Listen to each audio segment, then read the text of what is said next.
practicantes católicos, que le dije, oye, qué bueno verte, no te había visto, uno que estaba comulgando. Le dije, ah, tú comulgas, qué bueno, ¿no? Hay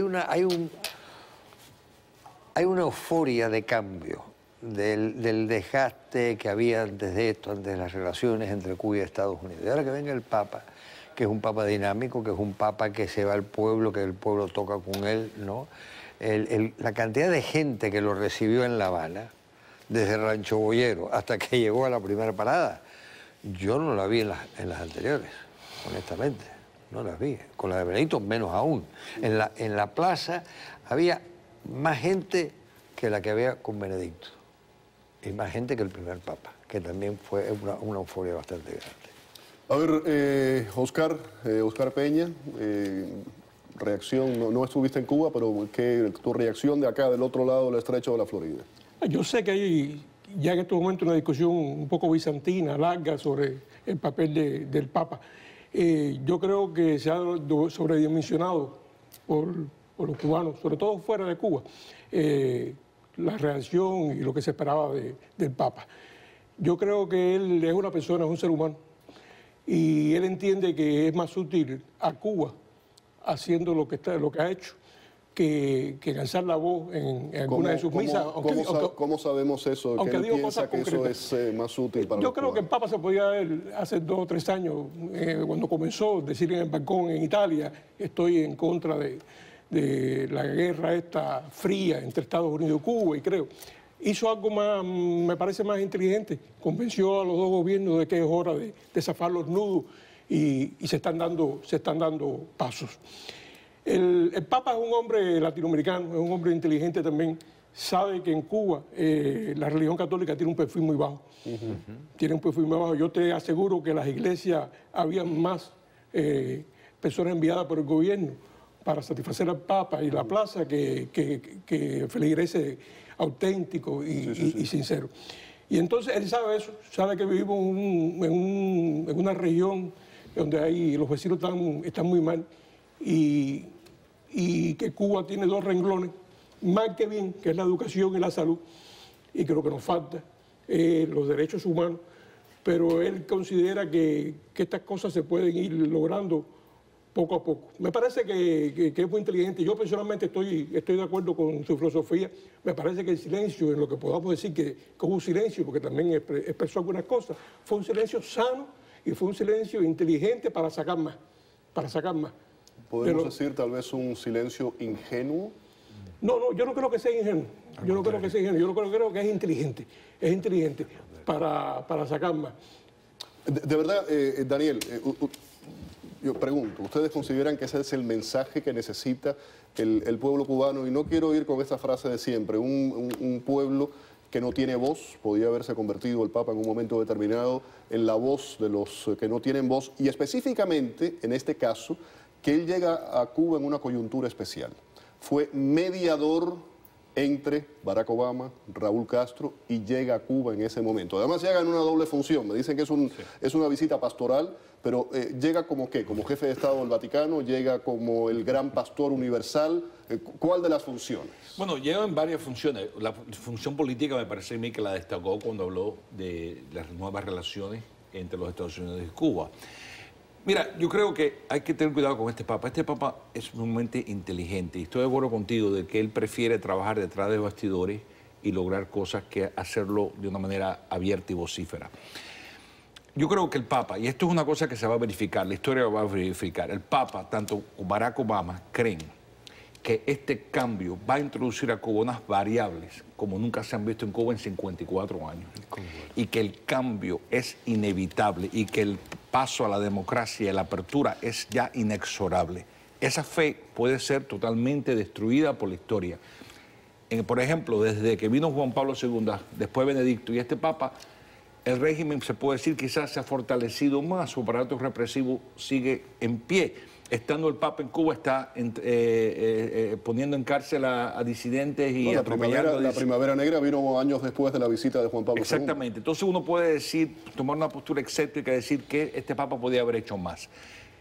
Yo estoy de acuerdo que la visita con los disidentes hubiera sido algo mucho más que simbólico, hubiera sido como se dice en inglés, un statement. Pero una visita, perdóname, ahí quiero hacer énfasis en esto, una visita real. Real, ¿no? Como sí, se sí, hizo, no, real, sí. que estaba programada desde el principio como parte de ese periplo del Papa. Y él debía no haber final, exigido que esa visita se tenía que dar. Pero sí, tampoco podemos ocultar de que este Papa, a pesar de que fue sutil y diplomático, y estoy seguro que le dijo muchas cosas a Raúl en privado, como se lo está diciendo Barack Obama hoy en privado. Pero el pueblo no necesita escuchar eso también. Sí, pero el pueblo escuchó cuando llega al aeropuerto que él le dice, se vira a Raúl y le cita las palabras de Martí. Tú y yo sabemos de que Martí ha sido uno de los héroes, y también supuestamente, de la revolución. revolución. Mi consideración a su hermano Fidel. De acuerdo, pero esa es la cosa. Él cree, y quizás muchos de nosotros pueden pensar que está equivocado, pero él cree que por las buenas él puede lograr más cambios en Cuba que usando un discurso amenazante. Quizás esté equivocado, pero sí dijo, habló de la dinastía, habló de que Martí luchó contra la dinastía y 2 días antes de llegar a Cuba dijo, los gobiernos que se perpetúan en el poder no son más que dictaduras y tiranos. Los líderes que no crean líderes se terminan convirtiendo en dictadores. Correcto, y que se perpetúan en el poder. Es decir, en otras palabras, yo creo que nadie en Cuba, y Raúl Castro específicamente, puede eludir el impacto que esas palabras tienen y cómo el Papa ve a Cuba. Pero él cree, y ahí es la fe, es decir, hay un paso de fe también en esos gestos de este Papa. Él cree que introduciendo estos cambios en Cuba, en relación con los Estados Unidos, va a crear una apertura en Cuba donde entonces se pueda reconstruir una sociedad civil, una sociedad contestataria, una sociedad que pida derechos.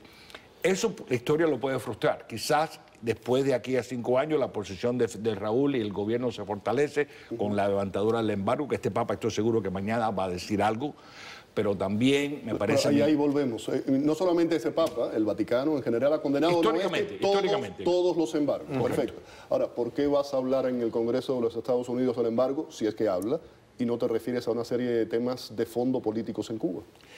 Bueno, esa es la pregunta que nos estamos haciendo aquí. Es decir, lo que tú estás haciendo, Félix Guillermo, es cuestionando que el Papa debía haber hecho mucho más que las palabras que usó. O lo haces en los 2 lugares o no lo haces en ninguno de los 2. Bueno, ¿Aquí se va a reunir con presos?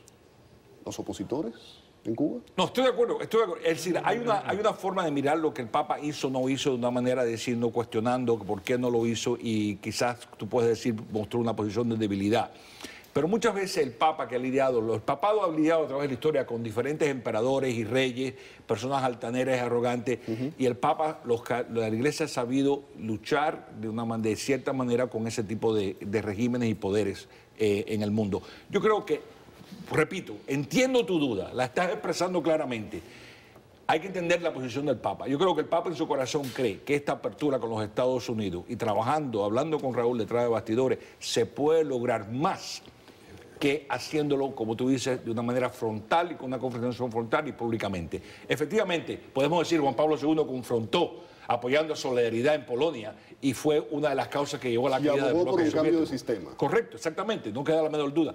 Este Papa tiene un método que podemos cuestionar, pero él cree, y estoy convencido que lo cree. En Río le dijo a los jóvenes, armen lío. ¿Por qué no dice eso en Cuba? Pero lo dijo de cierta manera, ¿sabe cómo? Pidiendo que comunidades de base, a través de toda Cuba, se organicen y creen centro de qué. No lo dijo, pero está implícito. Cientos de resistencia y concientización. Si tú miras el paralelo entre las comunidades de base en Latinoamérica, que fueron los que llevaron las revoluciones de izquierda en Latinoamérica, el Papa de cierta manera está usando ese modelo en Cuba diciendo, no podemos hacerlo públicamente todavía, pero si se reúnen en sus casas... Discreción. Hay un problema. Andrés, que no lo hemos escuchado, perdóname, Oscar, voy contigo ahora. Quiero ir con Andrés, que no lo hemos escuchado. Andrés, y esto tú has estado en las coberturas que hemos estado haciendo, el lenguaje críptico nuevamente, cómo lo entiende el pueblo. Y yo quiero ir contigo a otro ángulo. Aquí estamos hablando del mensaje de fe, los feligreses, los católicos. El Papa, una figura como el Papa, un líder espiritual, llega a Cuba a hablarle a su iglesia o a todos los cubanos. No, evidentemente él le habló a todos los cubanos, sin lugar a dudas, porque además hemos dicho en tus programas que el Papa fue a cobrar. Lo primero que fue a cobrar. Y lo primero que el Papa hace es velar por los intereses del Vaticano por encima de todo. Y esa es su función. Más allá de nuestras sensaciones, percepciones, esa es su función. Y él, hablándole a todo el pueblo cubano, busca espacios nuevos. Hoy la iglesia cubana tiene más espacios que ayer. Todo esto es cierto. Ahora, el entusiasmo de que hablaba Godoy antes y que se palpa y se vio en televisión, es un entusiasmo un poco engañoso porque es muy coyuntural y premonitivo de cambios, como el mismo Godoy dice. Y como dijo el padre José Conrado en este programa, el padre Papa llega y se va. El Papa llega y se va. Entonces, y yo te decía ayer, hay que ver, el Papa acaba de decir adiós a Cuba. Los cubanos ya le dijeron adiós al Papa, parte de él se quedó dentro de Cuba, ¿qué parte se quedó? El entusiasmo llega incluso hasta el Albertico que siempre te menciono, porque Albertico quiere creer, quiere esperar. Se refiere a Albertico el cubano de a pie. El cubano de a pie. Sí. Albertico quiere creer, quiere esperar que las cosas se resuelvan, y por eso te digo que este entusiasmo de este momento, en una parte es religioso, en una parte es genuino, pero en una gran parte es coyuntural, porque digo, si pierdo la esperanza, ¿qué me queda? Mi problema es siempre que es posible que el Papa, habiendo hecho su trabajo primario, que es el de jefe de Estado Vaticano, lo demás es todo secundario. ¿Cuánto de ahí pueda generar una gran o pequeña cascada que a Albertico lo mueva a una posición mejor? Olvídate ya de cambio de régimen, de lo que fuera. Albertico se coma 2 granos más de arroz mañana que hoy. Exacto, pero pregunto algo, y ahora voy contigo, Oscar, perdóname. Albertico recuerda 17 años después lo que dijo Pedro Meurice. Sí, y seguramente esto le pareció demasiado tímido. Lo de Meurice no tuvo nada de crítico, fue crítico, le quitó la P. Meurice, que en paz descanse, y de verdad que descanse en una paz enorme, le quitó la P a la palabra. Bergoglio le dejó la P. Se la puso doble incluso. Más político, mucho más político. Oscar, Crítica adelante. política. No, yo creo que en sentido general estamos perdiendo un poco la perspectiva, y el problema de Cuba no es el Papa. El problema de Cuba son los cubanos. Claro. Sobre todo Por el gobierno supuesto, pero era un momento simbólico y una coyuntura que... Mi pregunta es si se desaprovechó. Tú ponías el ejemplo de desaprovechó. Brasil y de América Latina, y quiero insistirte en esto. El pueblo de Cuba no es fanático a ninguna religión, es sincrético, cree en todo y no cree en nada, pero no va a la iglesia, no es una cosa esa como los países de América Latina, México, Colombia, Brasil, Colombia. Brasil. Es decir, no es así, Cuba no es así. Es decir, que el Papa no es ningún neófito ni ningún estúpido, él estudia el terreno como un general y sabe que no puede estar llamando tanto al orden porque no tiene... Bueno, perdón, esa... parece eso, ¿verdad? Pero, y perdóname que te interrumpa, pero en el avión acabo de ver un video donde él dice, yo no sabía yo no sabía. Se parecía a Fidel cuando al principio los comandantes se están robando las cosas. Ah, sí, yo no lo sabía, Bueno, vamos a ver, no sé si vamos a poder, durante este tiempo, vamos a comerciales, vamos a continuar buscando. A ver, ayer pusimos aquí una declaración en ese avión en el que hay dos. Hay uno en la que se le pregunta al Papa por los disidentes y dice que él nunca vio nada, que él no sabía nada, que no entiende por qué no se reunieron. Esa es una. Y hay otra en la que se le pregunta sobre el embargo y él más o menos dice que no sabe si va a hablar del embargo o no. Vamos a ver si podemos retomar esa declaración de ayer para volver a ponerla. Quiero que ustedes la vean y también quiero saber los invitados qué piensan del tema. Vamos a la pausa. Volvemos.